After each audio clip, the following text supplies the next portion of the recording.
जय हिंद दोस्तों, नमस्कार। नॉलेज 2.0 चैनल में आपका स्वागत है।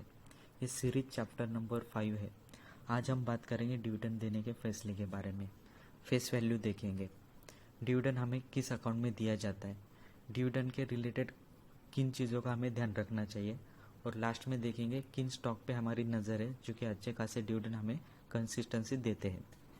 तो पहले हम जानेंगे डिविडेंड देने का फैसला। तो डिविडेंड देने का जो फैसला होता है वो पूरी तरह कंपनी के बोर्ड ऑफ डायरेक्टर के ऊपर निर्भर करता है। अगर बोर्ड ऑफ डायरेक्टर चाहे तभी कंपनी डिविडेंड देने की घोषणा करती है। डिविडेंड देने का फैसला कंपनी की एजीएम, जिसे हम एनुअल जनरल मीटिंग बोलते हैं, उसमें बोर्ड ऑफ डायरेक्टर द्वारा डिक्लेयर किया जाता है। ध्यान देने वाली बात यह है कि ज़्यादातर जो कंपनी मार्केट में नहीं होती है या जो इस पॉलिसी पर चलते हैं कि कंपनी का जो भी प्रॉफिट है वो वापस अपने बिजनेस में लगाकर बिजनेस को आगे बढ़ाया जाए, ऐसी कंपनी डिविडेंड नहीं देती या फिर बहुत कम देती है। डिविडेंड हमेशा शेयर की फेस वैल्यू पर दिया जाता है और इसका कैलकुलेशन भी फेस वैल्यू पर ही किया जाता है। जैसे किसी स्टॉक का करंट मार्केट प्राइस 500 रुपये है, लेकिन उस स्टॉक का फेस वैल्यू अगर 10 रुपये है और कंपनी ने 100% डिविडेंड देने का फैसला करती है, तो इसका मतलब है शेयर का फेस वैल्यू 10 रुपये है, तो 100% डिविडेंड का मतलब होता है प्रति शेयर 10 रुपये का डिविडेंड कंपनी की ओर से डिक्लेयर किया गया है।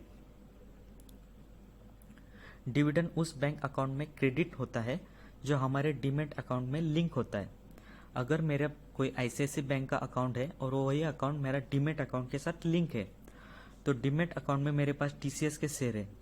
टीसीएस अगर डिविडेंड डिक्लेयर करता है तो मुझे मेरे आईसीआईसीआई बैंक अकाउंट में डायरेक्टली डिविडेंड क्रेडिट किया जाएगा। आइए हम जानते हैं डिविडेंड के संबंध में ध्यान रखने वाली बातें। डिविडेंड कंपनी के आफ्टर टैक्स प्रॉफिट में से दिया जाता है।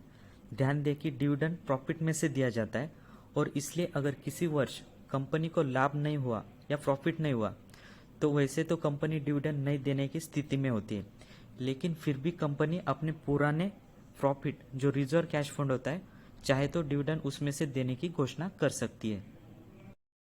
अगर कंपनी रेगुलर डिविडेंड या कंसिस्टेंसी डिविडेंड दे रही है, इसका मतलब है कि कंपनी प्रॉफिटेबल है या कंपनी फाइनेंशियली मजबूत है।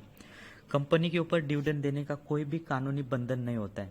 कंपनी के बोर्ड ऑफ डायरेक्टर की सहमति से डिविडेंड देना है या नहीं देना इसका फैसला किया जाता है। डिविडेंड आमतौर पर एनुअली दिया जाता है और बड़ी बड़ी कंपनियां इसे क्वार्टरली भी देना पसंद करती है।